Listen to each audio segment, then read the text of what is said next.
Hello everyone, I hope you guys are having a wonderful day. I am Arif, your cloud learning partner.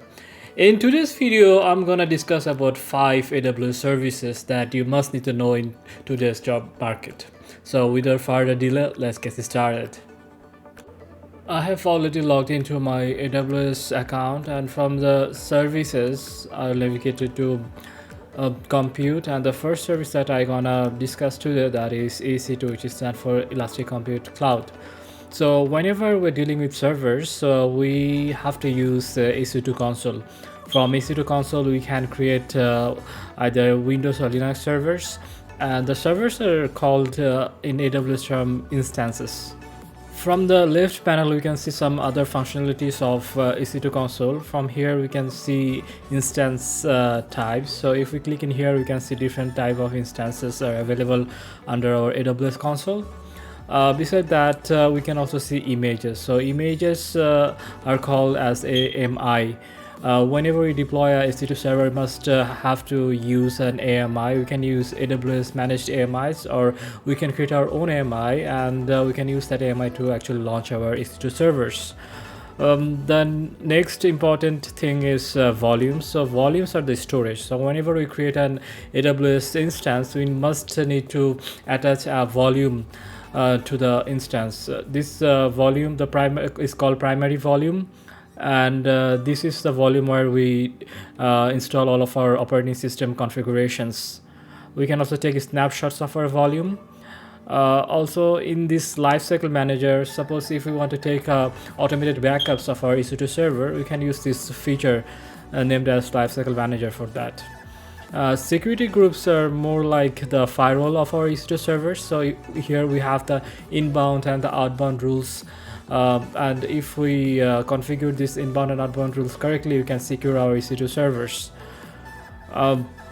The next important thing to discuss about is load balancer. Suppose we are running a web application, and we do have multiple EC2 servers as a front-end servers. So whenever we get traffic, tons of traffic to our web application, we need to have a system that will distribute the traffic equally to our EC2 servers. So load balancer can help us with that. So under the load balancer, we will have all of our EC2 server as a backend pool. Whenever load balancer receives those traffics, it will distribute those requests to our EC2 servers equally, which is a very good functionality. The last thing that I'm going to discuss about EC2 servers are this auto scaling configurations. So suppose we do have a web application, and it's December, and there are a lot of sales going on and a lot of traffic, and the servers that we are currently using are almost at max capacity. So if we get more and more traffic, we can define a threshold or a configuration in here. Suppose if our CPU utilization of our server is more than 80%, then we will spin up new EC2 servers. So we can define this sort of rule under this auto scaling, and when the traffic is lower, we can just scale down to our initial size. So this is really good features that can automate our EC2 server numbers, and in this way we can have a very elastic configuration for our web application. The second service that I have to talk about is Lambda. So whenever we're talking about serverless computing under AWS, we must have to use this specific service named as Lambda. So under Lambda dashboard, if we click create functions, and if we choose author from scratch, and let's give a name of our Lambda function, test1, and under runtime we can select our preferred programming languages, for instance .NET, Node.js, Java, or Ruby. Once we select our language in here, then we can set some of the configuration like the execution rule. So this execution rule gives us the permission to actually execute our Lambda function. So here we need to define a role. If we don't have a role, we can just create a new role with basic Lambda permissions. Also under the advanced sections, there are some advanced features. So maybe in our next lessons, we'll cover this part.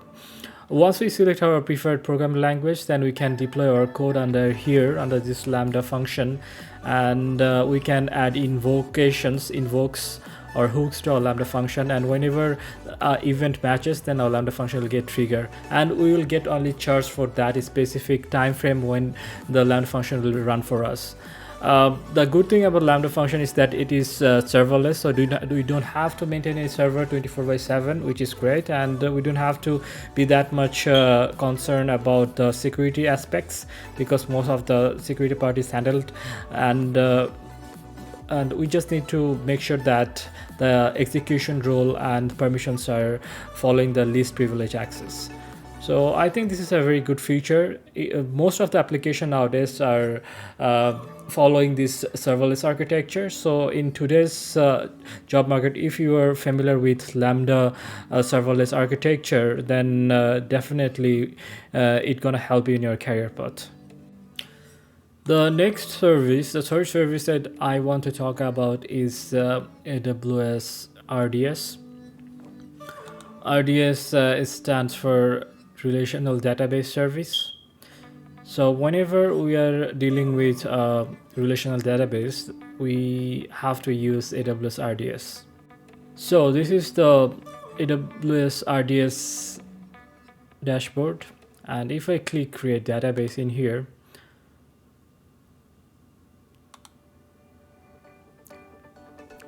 we can see we do have multiple options of databases. We can create MySQL, PostgreSQL, Oracle, Microsoft SQL Server, or AWS own flagship product, that is Amazon Aurora. So once we finish this configuration and create the database, so we'll have our own database. For instance, if you want to create a MySQL database, then we'll have our own MySQL database. So RDS is more of a platform as a service PaaS solution. So we do have the access of our database, and for instance, if we deploy our web application front end in a public subnet and this database in a private subnet, our web servers can reach out to this database in a private way, which is great. Besides RDS database, we can see there are some other features, like we can take snapshots of our RDS instance. Even we can export this snapshot in Amazon S3 for DR, disaster recovery planning. We can add subnet groups, so our database will be located in multiple subnets inside these subnet groups. If we need to use a relational database, so this is the service Amazon RDS that can help us to actually deploy a relational database in AWS infrastructure that we can access securely and fulfill our need. The fourth AWS service that I want to discuss today, that is AWS IAM, Identity and Access Management.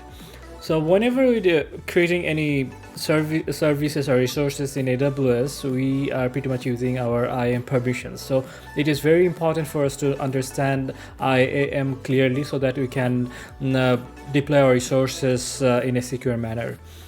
So at the very beginning, let's talk about the users group. So if we have multiple departments of our organization, maybe some DevOps team, some finance team, we can create multiple groups in here, and after creating those groups, we can assign appropriate permissions to those groups, and then we can create users under this IAM console and put these users to appropriate user groups.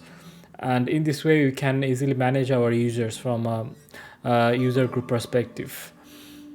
And we can also create our custom roles. So we already have some roles that are created by AWS, but we can create our own roles to actually make sure that our resources, suppose we create a EC2 server, and the EC2 server need to access our RDS database. In that case, our EC2 server must have to have the permission to actually send requests to our RDS database. In that case, what we can do, we can assign our EC2 server the role to actually access our RDS database. So this is a very good feature in AWS IAM Console. And in order to create roles, we need to first create policies, and we need to assign these policies to our roles first to actually create our roles. Beside this, we can also look into these settings, account settings, and we can make sure that our passwords are following appropriate policies. So we can tight our password policies to make sure that our organization is secure and we are following the security best practices. If we want to audit our IAM console, we can do that from here. We can click this specific service called credential report, and we can download our report, and we can see different sort of functionalities and also some behavior of our IAM users to identify if something malicious is happening under our AWS IAM console. So if we know this service well, that is IAM, we can secure our environment in a very appropriate way. The fifth and last service that I have to discuss today is AWS S3. S3 stands for Simple Storage Service. We can say S3 is more like a Google Drive where we can put our files. But S3 comes with some more functionalities, and let's explore the service. So if I click create buckets, then we have to just give it a name. Just for an instance, I'm gonna give it test. And one thing to remember here, this name should be universally unique, because sometimes we can create a S3 bucket and we can use this bucket to host our static website. For that reason, it's very important to make sure that we are using a unique bucket name. Otherwise, we'll get error whenever we try to create a bucket. Then we can see this service is region based. So if I click in here, we can select our preferred region where we want to deploy our S3 bucket. And here we can set some object ownership permission in here, and then this is the function where we can define whether we want our bucket public or private. So if we click this option, that is block all public access, that means when we first create our bucket, this bucket will be a private one. So this is a very good feature, and it protects our sensitive information inside our bucket. So this is block all public access is enabled by default. Then we can choose whether we need bucket versioning. So if we enable this bucket versioning, and suppose we do have an object inside bucket named as test, and if we make some modification of the object test and re-upload it, then we'll have the two version of our test object, and we can access both of those objects. And we definitely need to enable this feature, that is encryption. So whenever we're talking about encryption here, we're talking about server-side encryption. We do have two options. We can use Amazon S3 managed key, SEC S3, or we can use our own key that we can create under AWS KMS, Key Management Service, which is another AWS service. From there we can create our own keys, and we use those keys to actually encrypt our objects at rest. And if I just click create bucket, then we'll have our own bucket in here.